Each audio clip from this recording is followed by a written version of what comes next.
500 அரசு பள்ளிகளை தனியாருக்கு தத்துக் கொடுக்கும் நடவடிக்கையை தமிழக அரசு கைவிட வேண்டும் என மார்க்சிஸ்ட் கம்யூனிஸ்ட் மாநில செயலாளர் பாலகிருஷ்ணன் வலியுறுத்தியுள்ளார்.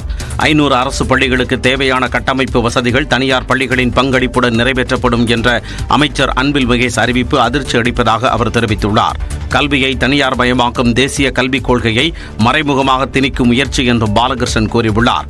இது தொடர்பாக எக்ஸ் தளத்தில் பதிவிட்டுள்ள அண்ணாமலை, கல்வித்துறைக்கு ஒதுக்கப்பட்ட 44,042 கோடி ரூபாய் எங்குதான் செல்கிறது என கேள்வி எழுப்பியுள்ளார். மாணவ சமுதாயத்தின் கல்விக்கு கூட தனியார் அமைப்புகளிடம் உதவி கேட்கும் நிலையில் திமுக அரசு தள்ளப்பட்டிருக்கிறதா என்றும் அண்ணாமலை வினவியுள்ளார்.